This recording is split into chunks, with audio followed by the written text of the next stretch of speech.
संदर्भातला लढा जो आहे तो अत्यंत जुना आहे, काय भूमिका आहे?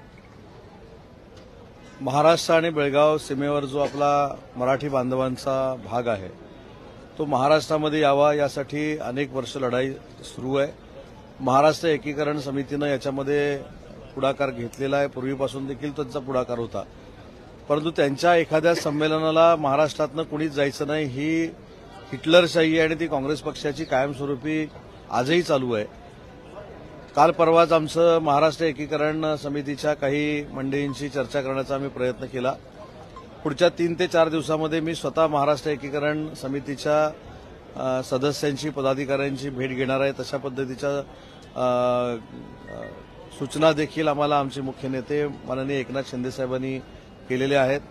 माझ्यासोबत माझे अजून 1-2 सहकारी असतील, ते शिंदे साहेब ज्यांची नावं सांगतील त्यांच्यासोबत आम्ही बेळगावमध्ये जाऊ.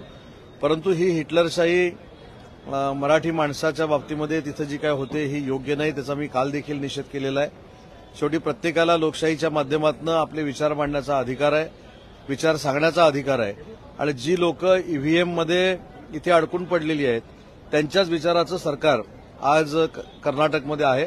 आणि कर्नाटकचं सरकार जे मराठी बांधवांवर आणि विशेषतः महाराष्ट्र एकीकरण समितीवर अन्याय करतंय हे अतिशय निंदनीय आहे. त्याच्यावर त्यांनी पहिला आवाज उठवला पाहिजे असं माझं मत आहे.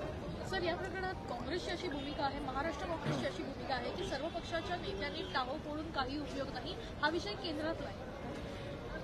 नाही, केंद्रातला जरी असला तरी केंद्र सरकारनं किंवा सन्माननीय सुप्रीम कोर्टानं महाराष्ट्रातल्या मराठी नेत्यांना यायला बंदी घाला असं कुठेही लिहिलेलं नाही. त्याच्यामुळं कर्नाटकच्या सरकारनं केलेलं हे कृत्य आहे. आणि शेवटी भारतामध्ये कोणालाही जाण्याला येण्याला ही घटनेनं परवानगी दिलेली आहे, संविधानानं परवानगी दिलेली आहे. आणि जी लोक लोकसभेमध्ये सांगत होते की संविधान बदलण्याचा प्रयत्न महायुतीचं सरकार आल्यानंतर करेल, यांचं वागणंच संविधानाच्या विरोधातलं आहे. आणि म्हणून मला सांगायचं की केंद्र शासनानं कुठेही असं बंधन घातलेलं नाही महाराष्ट्रातल्या मराठी नेत्यांना बेळगावमध्ये जाऊ नये म्हणून. हे तिथल्या राज्य सरकारनं केलेलं कृत्य आहे. तुम्हाला वाटतं की केंद्रशासित प्रदेश हा बेळगाव व्हावा?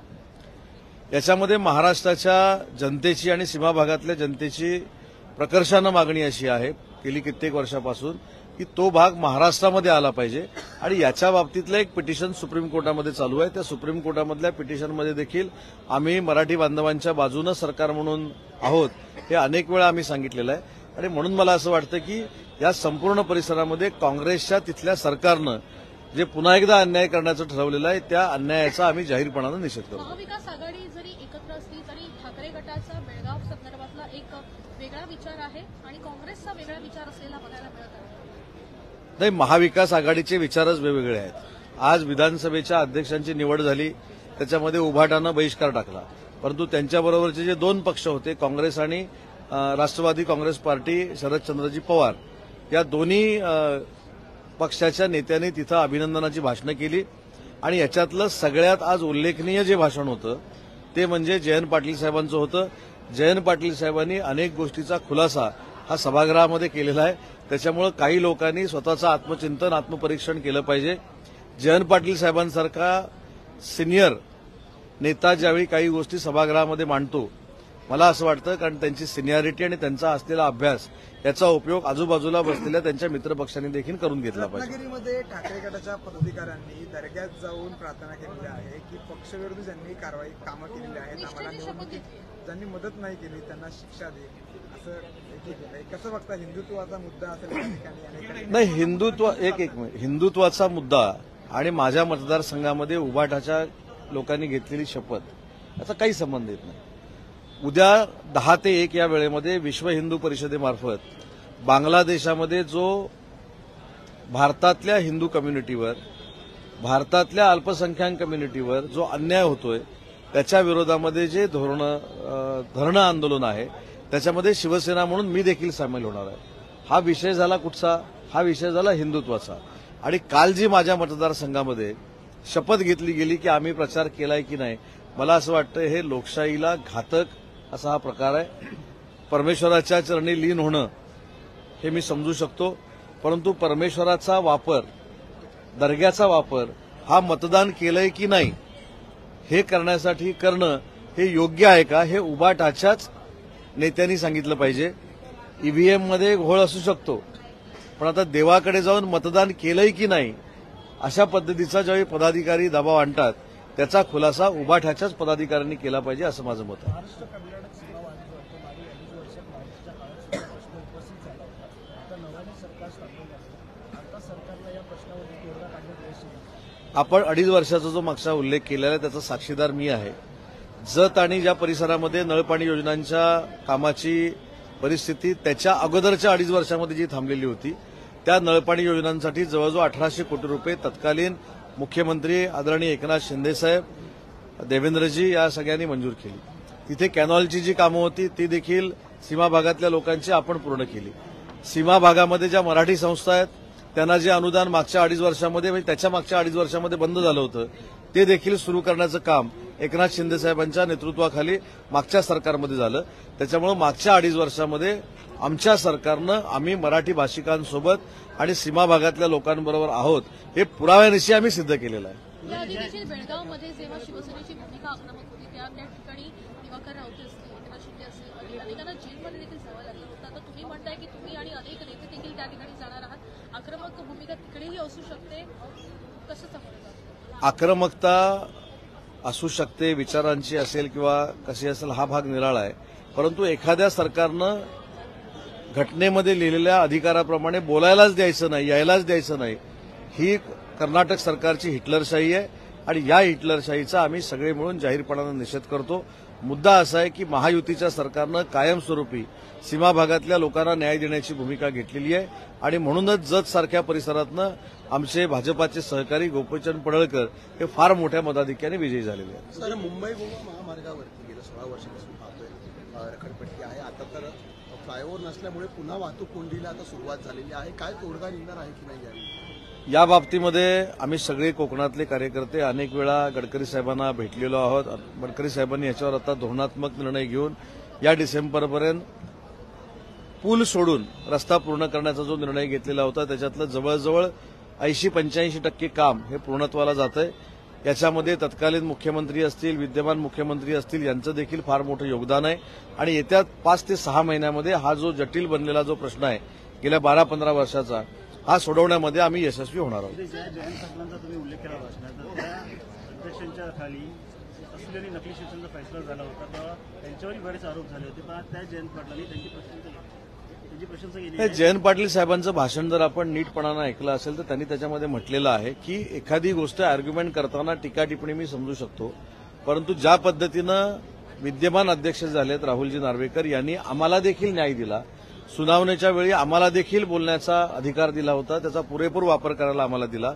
आमचं जिथं कुठंतरी चुकत होतं तिथं त्यांनी करेक्शन देखील केलं. अशा पद्धतीचं मोठेपणा जयंत पाटील साहेबांनी घेतलं आणि ते त्या ठिकाणी मांडलं. पण बाजूच्यानी हेच विधानसभेचे अध्यक्ष योग्य नाहीत म्हणून बहिष्कार टाकलाय. म्हणजे मला लॉजिकच कळेन असं झालेलं आहे.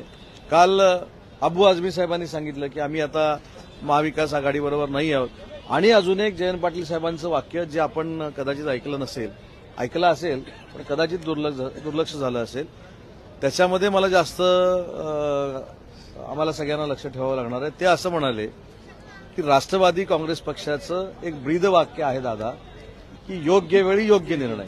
आता जयंत पाटील साहेबांचा योग्य वेळी योग्य निर्णय कधी होतोय या सगळ्याकडे आमचं लक्ष लागलेलं आहे. एकीकडे मार्कडवाडीमध्ये पळादावदाबंदी सर, मार्कडवाडीमध्ये मोठ्या संख्येने म्हणजे स्वतः नाना पटोले सुद्धा ईव्हीएम वरती कुठेतरी आक्षेप घेत जात आहेत. काल शरद पवार गेलेले होते, आज जयंत पाटलांनी मात्र खुद्द मान्य केलं की कुठेतरी जो पराभव आहे तो जनतेने आम्हाला दिलेला आहे आणि आम्ही तो मान्य करतोय. मी थोडं याच्यामध्ये करेक्शन करतो. जयंत पाटील साहेब सभागृहामध्ये असं बोलले की महाराष्ट्रातल्या ज्या सगळ्या गोष्टी आम्हाला असं वाटत होत्या की आम्ही प्रचारामध्ये मांडल्या पाहिजेत त्यांनी त्याचा उल्लेख केला 1, 2, 3, 4 आणि 5वा देखील उल्लेख असा केला की संविधानावर मी जास्त बोललो नाही. हे पण बघा रेकॉर्डवर. पण त्यांनी 4-5 मुद्दे काढले आणि 4-5 मुद्दे आम्ही विरोधकांनी मांडून देखील जनतेनं तुम्हाला मॅन्डेट दिला हा त्याच्यातला मतितार्थ होता. म्हणजे राष्ट्रवादी काँग्रेस पार्टी शरदचंद्रजी पवार या पक्षाचे प्रदेशाध्यक्ष स्वतः असं सांगतायत की जे मॅन्डेट दिलेलं आहे जनतेनं तुम्हाला दिलेलं आहे त्याच्यामुळं तुम्ही विधानसभेचे अध्यक्ष बसवलेले आहात आणि ते विधानसभेचे अध्यक्ष कोणावरही अन्याय करणार नाहीत हे आम्हाला मान्य आहे. त्याच्यामुळे त्यांनी हे दाखवून दिलं की ईव्हीएमचा मुद्दा ज्यांनी कोणी काढलेला आहे हा अतिशय बालिशपणाचा आहे आणि तो भविष्यामध्ये चालणार नाही याचे सूतोवाच स्वतः जयंत पाटील साहेबांनी या सभागृहामध्ये केलेले आहे. राज ठाकरे यांनी नरेंद्र मोदी यांचं कौतुक केलेलं आहे. त्यांनी असं देखील म्हटलेलं आहे की नरेंद्र मोदी आणि 370 सारखे अनेक महत्वाचे निर्णय घेतले, पण ऑक्सफोर्ड गेली अनेक वर्ष ज्या पद्धतीनं मनमानी कारभार बसून लोकांवर दहशत उभारण्याचा प्रयत्न करत आहे त्याला चाप बसणार नाही असा सवाल त्यांनी विचारला आहे. राजसाहेबांनी जे मुद्दे वक्फ बोर्डाच्या बाबतीमध्ये मांडलेले आहेत त्याचा देखील विचार, योग्य तो विचार केंद्र सरकार करेल, महाराष्ट्र सरकार देखील करेल. परंतु 370 कलम हा जो ऐतिहासिक निर्णय घेतला गेला तो माननीय नरेंद्र मोदी साहेबांची कमिटमेंट होती, अमित शहा साहेबांची कमिटमेंट होती आणि त्याच्यामुळे महाराष्ट्रातच नाही की देशभरामध्ये असा निर्णय घेतलेला आहे की आपल्या देशाकडे आता कोणीही डोळे वटारून बघू शकत नाही आणि कोणीही वाकड्या नजरेनं बघू शकत नाही. सर, हिंदुत्व हा रोग आहे अशी टीका महबूबा मुफ्तींची कन्या इल्तिजा मुफ्तींनी केलेली आहे. हिंदुत्वावर टीका केली नाही, याचं उत्तर मी देण्यापेक्षा उबाटाच्या नेत्यांनी दिलं पाहिजे.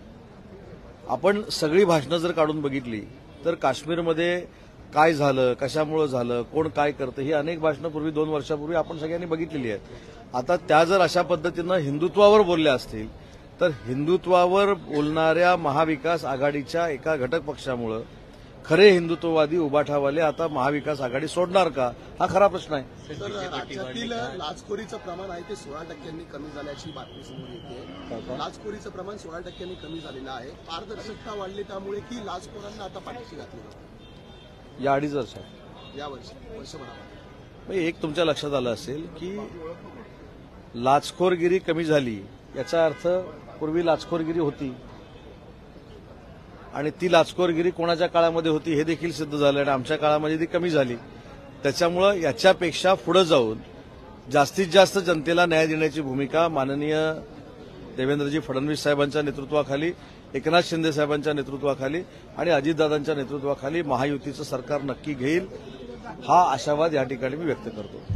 ठीक आहे.